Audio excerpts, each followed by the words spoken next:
A book, it's, well, I left it on the table. It's the near future, oh, yeah, I was just going to show it.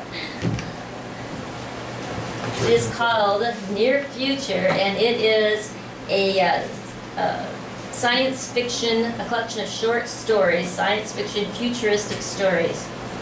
And they all happen here in Flint, you know, just different people.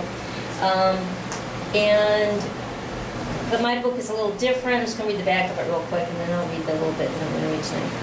I believe that too many of us are expecting a dystopian future, that this false narrative has become so embedded in our culture that we are causing it to happen. In my book of short, near future stories, I explore a planet that took on the challenges of repairing a world that had been exploited almost to extinction, except for its human inhabitants pulling together and bringing the earth back from the brink. We learn to embrace nature. We bring critical thinking to all grades of public education. A movement of citizen scientists becomes popular. We change our value system and come to the realization that we are all one people and need to live as a community. All 5 of the stories take place in the same time period and originate from the same American city. I try to give the reader a glimpse into this world from the eyes of several different people, each accepting or rejecting emerging technologies as befitting their individual needs and personalities. But most of all, I like to think of this book as a conversation that the future might have with the present. So, anyway, the stories are also available as audio-video files that you can watch on YouTube. And if you go to the Warrior Publications Facebook page, there's links, and I have cards that have links if you're interested. So you can listen to the stories without buying the book. And I just had so much fun with this that I started writing the second episode of each of the first 5 stories. So I've already finished the first one, and the first story was called Transporter.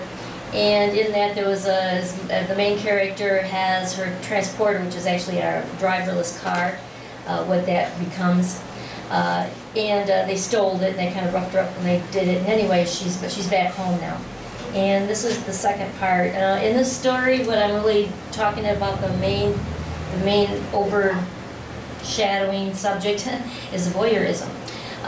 It's because, you know, we're already constantly taking in videos of ourselves and showing them to the world, and we're watching them. I mean, it is a form of voyeurism going on right now.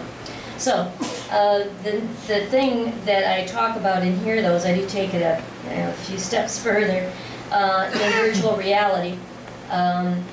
One of my pet peeves is that when you watch a sci-fi movie or read a sci-fi book, even the ones I love, like Star Trek, one of the things that they always do is they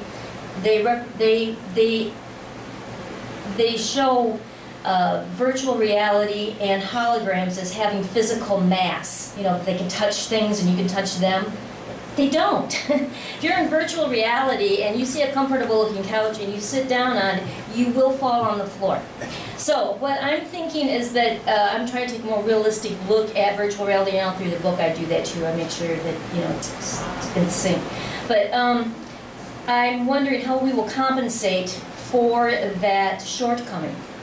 And so this story does get a little bit steamy, but Janet, who is the person that had her transport stolen, she has a fixation now with the guy who got her out of the situation, even though he was like one of them. Okay, so anyway, but she's back home now. And I had the first part, I read the first part of it last month, so you're just going to watch if you want. After dinner, Janet stood up and announced that she would be in her room. Her parents looked at one another, and then her father spoke up. How about a game? No, I don't feel like it. There is a show I want to watch, she countered. Well then, how about a game of catch outside? It's a beautiful day out there, her father continued, trying to lure her out of her recent depression. No, I just don't feel like it.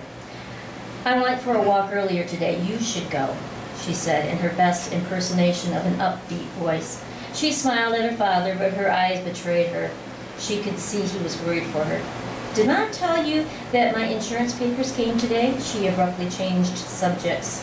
Can't wait to get my new transporter. I'll be glad to be able to attend my meetings in person again. I miss all my friends, she added. Her dad smiled and nodded back. Good. We need "You need to get out more."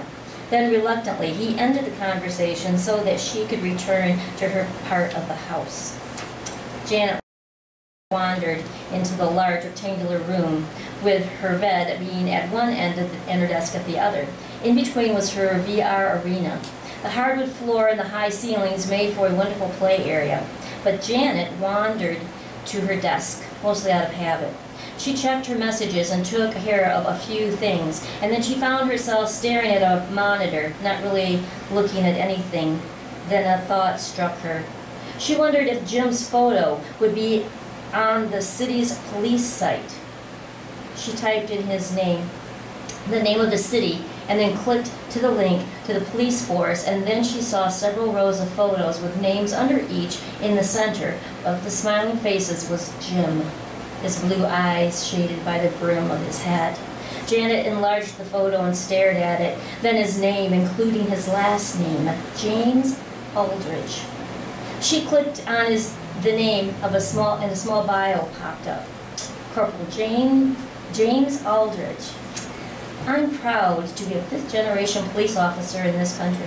My family has been living in this area for over 200 years. My second great-grandfather was this city's first police chief, Forrest Aldridge, and I am proud to carry on his tradition by serving the community that he helped found.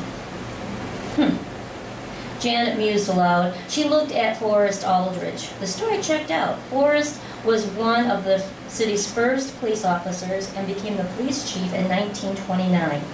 There were also photos of him with their first mayor, who looked very dapper in his white suit, but with a thick cigar in one hand and a lascivious smile on his face. Forrest stood at attention next to him with his steely eyes and a serious look, almost like he was the mayor's bodyguard or some other variety of thug. It made Janet wonder if Jim's illegal activities fit into the family narrative. She stared at the old black and white photo. She wondered what kind of family life he had growing up. What kind of stories did they tell at family gatherings? She looked him up on social media. Not there. What was his wife's name, she pondered. She remembered that the waitress had used it. She remembered thinking that at the time that it was a verb. Charity. So now she typed in Charity Aldridge. Bingo. Husband James, 2 children, cute photos, lots of family. She studied each available photo. Many of them were indoors and would appear to be their home. She read any available posts, and Jimmy worked a lot. He likes to play games.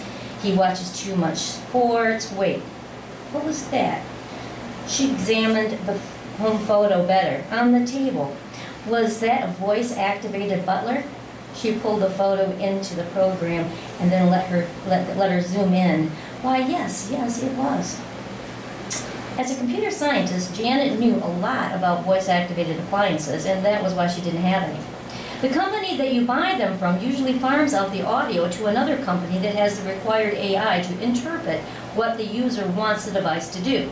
Then a signal is sent to fulfill that request. She had experience with hacking into the secondary company's database in college.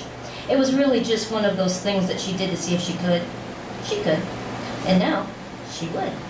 By midnight, she had located their account, their GPS coordinates, street address, and so now she could see their home from above. Medium-sized house with a large detached garage, a shed, all located on a neatly trimmed acre of land surrounded by farm fields. And now she was going to listen to the audio. She was inside their living room.